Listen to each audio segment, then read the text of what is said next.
Hello everyone! I found out that my Game Boy Advance is in terrible shape once again. The screen aged poorly and the shell is cracking from the inside.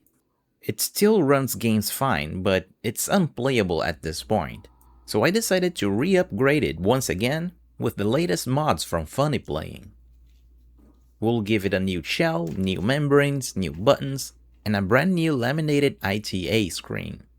And I also borrowed this Game Boy Advance with an IPS display to compare the different technologies. But first, let's quickly review all of the parts on this mod. The Funny Playing shell comes with brand new screws. And the plastic quality is nearly identical to the original.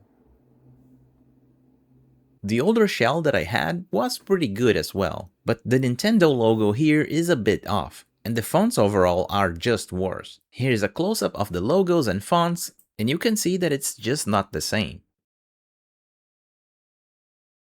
Now when looking at the Funny Playing shell, the quality here is impressive. The logo is perfect down to the minimal details. The fonts are very good too, and it makes me wonder if they made this from the original Nintendo molds.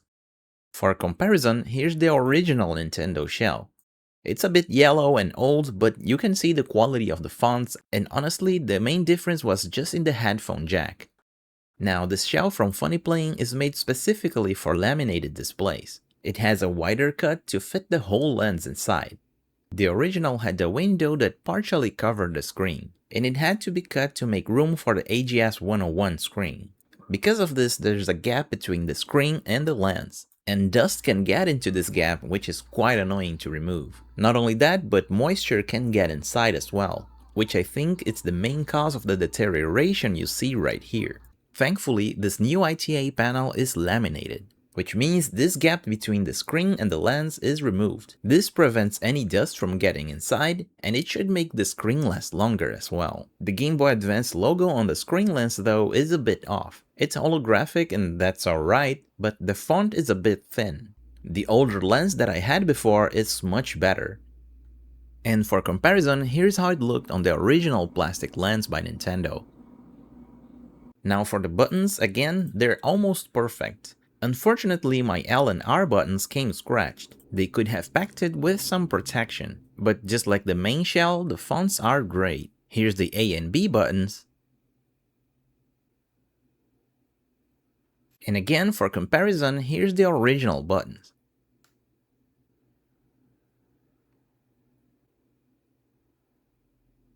Now it's time to update this Game Boy Advance and reinstall the new mods. The first step is to remove the back shell. Once removed, you can remove the plastics on the side and the L and R buttons. You can ignore the red wire because it was from the old mod. Now lift the lock on the display connector and carefully remove it. Here's a look on the old AGS 101 screen and the new Funny Playing ITA screen. Next, you want to check which model is your motherboard. This board here is a 32-pin model. If you have a 32-pin model, you're good to go. But if you had a 40-pin model, there is one additional step that you have to do, which is remove the C54 component seen right here. You don't need to remove it completely, you can just move it to the side as seen here. Next, you want to separate the respective cable for your model. This cable has a touch sensor to adjust the brightness of the screen. With the older mod, you had to open the back of the Game Boy, remove the batteries, and turn this switch right here, and it just had 2 levels of brightness. Additionally, you can solder a wire to these 3 pads, labeled L, R, and S. You should solder them to the start, L, and R buttons. The points on the motherboard are a bit small, but it's a totally optional step. Now let's assemble the front of the shell. Insert all of the buttons and the diffuser for the LEDs. Now insert the spring for the L and R buttons.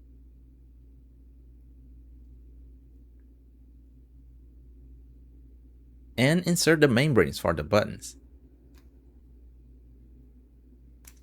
In my case here, this D-pad membrane won't work, because I modded the D-pad with a tactile micro switch. You can see the video right here. So in this case, we'll use the old membranes. The membrane is white, but it's not a big deal since the button will cover most of it. Now let's prepare the screen and install the flex cable.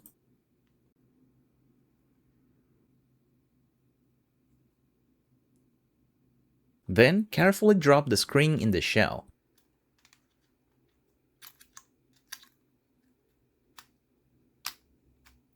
And attach this plastic bracket.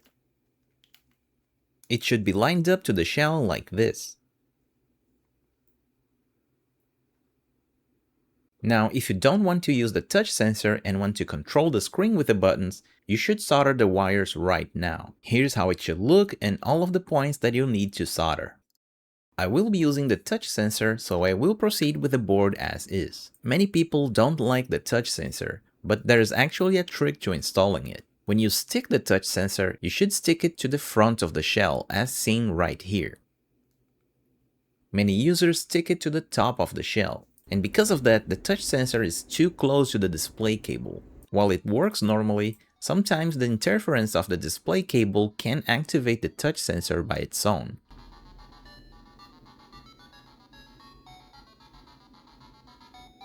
Sticking it to the front like this fixes this problem, and it works without any interferences.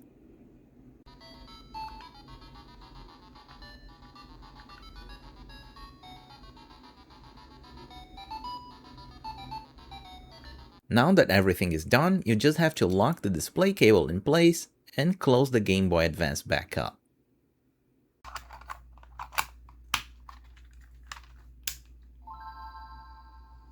There's one extra step though. Sometimes the display will be uncalibrated like this. If your screen is like this, you'll have to adjust the potentiometer of the screen located back here. Use a flathead screwdriver and carefully move it to the sides until all of the flickering is gone. If you have a flash card like this, you can use the GBA aging software. Just launch it with the L and R buttons held down. Then select Test Program and select Flicker Adjuster. In this screen, you should have a better view of the flicker and be able to calibrate it more precisely.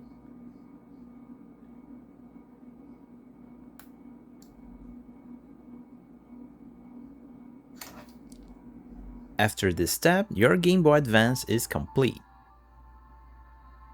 A quick tap on the touch sensor increases the brightness, and a long tap decreases it.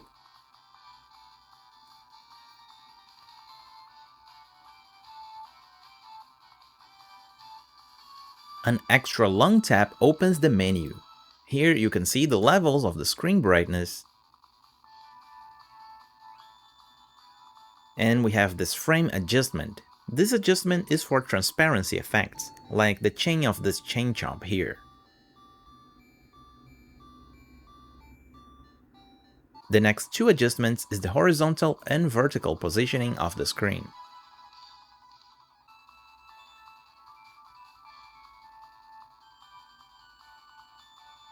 You should also be aware that if you have the touch sensor installed, when you pick up your Game Boy, you might open the menus accidentally. It's not a big deal and you can just close it back up. And if you have a transparent shell, you might have some light leak around the sides. The ITA panel has perfect visuals. The pixel ratio is 1:1, which is exactly how these screens looked originally.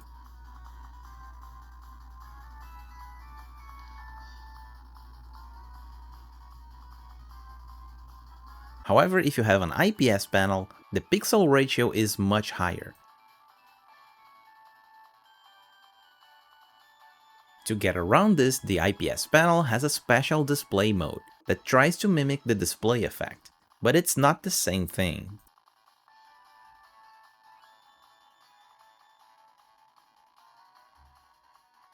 This other IPS panel from High-Speed though has an effect that looks a bit closer to the original, but again, it's not the same thing.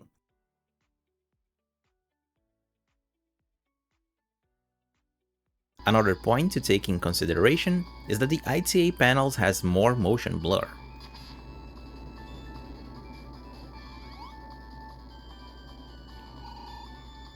This blur is not present on the IPS panels, and the image is more fluid.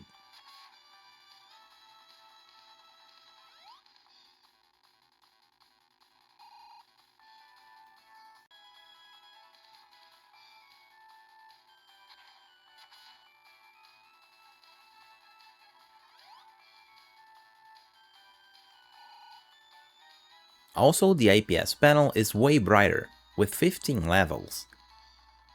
There's also color adjustments and color palettes.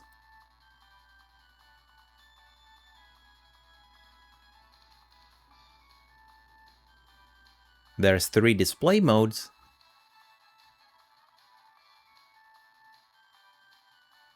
then we have the frame transparency that we saw before, and here is the color gamut.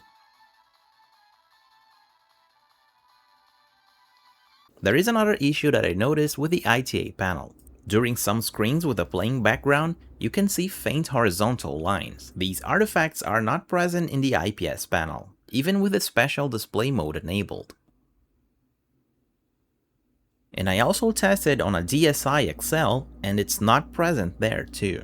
Most people don't care about this because the game is playable even with those artifacts, and it's hard to notice it on some screens. But let's be honest here, the ITA panel should match the original experience, and these artifacts were not present on the AGS 101 screen that I had before. And because of that, the screen is the least recommended part of this mod kit. I can definitely recommend the buttons though, even though they came a bit scratched, and the shell is absolutely perfect. So if you decide to update your Game Boy once again, you should definitely go with the IPS panel. The only con is that the pixel ratio is different and you'll have different visuals than the original screen. But everything else is way better than the ITA display. But if you don't care about those artifacts and want to have the 1:1 pixel ratio, you can go with the ITA panel.